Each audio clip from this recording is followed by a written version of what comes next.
sœurs, bienvenue dans Shama au quotidien. Aujourd'hui, nous lisons l'Évangile selon Marc, chapitre 4, versets 35 à 41, sous le thème « Le Seigneur qui maîtrise la tempête ». Dès le début du passage d'aujourd'hui, Jésus invite très clairement à ses disciples de monter dans la barque pour passer sur l'autre rive. C'était le soir, et à cette époque, ceux qui savaient le mieux naviguer étaient les pêcheurs. Or, Jésus n'était pas pêcheur de métier, pourtant c'est lui qui leur propose de prendre la mer de nuit. Les disciples n'ont pas refusé, sans doute parce qu'ils avaient confiance en leurs compétences de navigateurs. Mais soudain, un vent violent se leva, et les vagues se mirent à remplir la barque. La situation devint rapidement incontrôlable, même pour les pêcheurs expérimentés.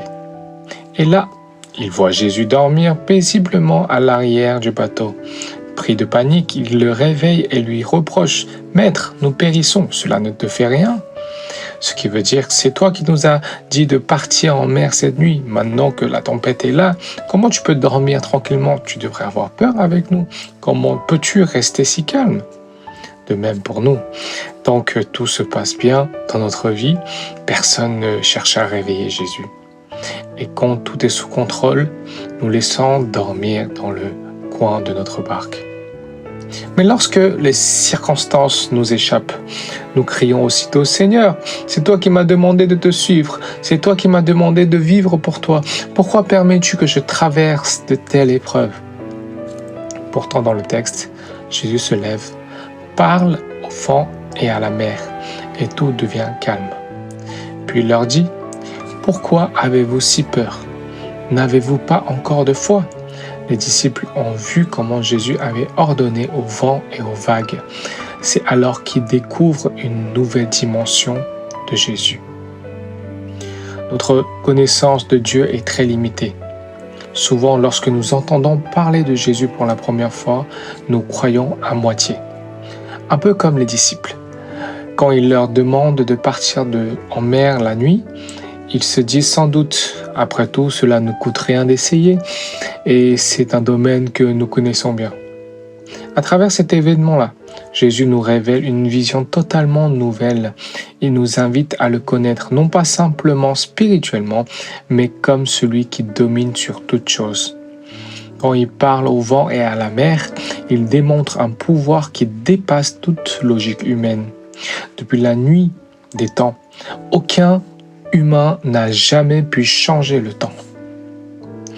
Nous pouvons seulement l'observer, le prévoir, le commenter, mais nous ne pouvons pas l'arrêter ni le contrôler.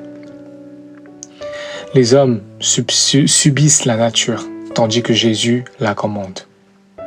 Ainsi, à travers cette tempête, Jésus révèle son identité véritable au monde entier. Il ne se contente pas d'accomplir un miracle. Il prouve par cet acte que lui seul est le Seigneur. Pourquoi avez-vous peur? N'avez-vous pas encore de foi?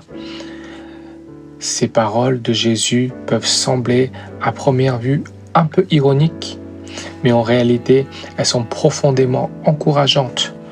La peur est une réaction humaine naturelle face à l'inconnu. Beaucoup pensent qu'en croyant Jésus, tous problèmes de la vie disparaîtront. Mais Jésus ne dit pas « crois et tu n'auras pas plus de difficultés ». Il dit plutôt « crois et je serai avec toi pour affronter ces difficultés car je suis sur le même bateau que toi ». Jésus n'a pas quitté le bateau quand la tempête s'est élevée. Il est resté à bord et il dormait.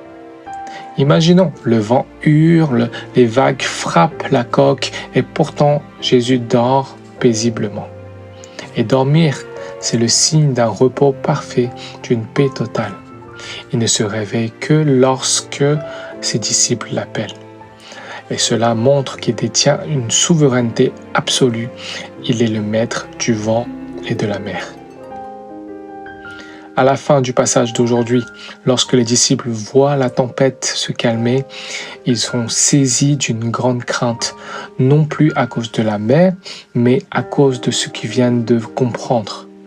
Qui est donc cet homme, que même le vent et la mer lui obéissent? Nous aussi, nous devons redéfinir qui est Jésus pour nous. La foi chrétienne n'est pas une pratique rituelle, mais ni une croyance figée dans nos expériences passées. Elle repose sur la conviction vivante que Jésus est le Fils de Dieu, le Christ vivant, le Seigneur de la tempête. La véritable confiance en Jésus se manifeste dans la vie quotidienne et le caractère chrétien se forge en traversant les épreuves. Que chacun de nous fasse l'expérience de ce Jésus merveilleux, celui qui commande au vent et à la mer, celui qui nous guide à traverser ces tempêtes. Soyez bénis dans le nom de Jésus.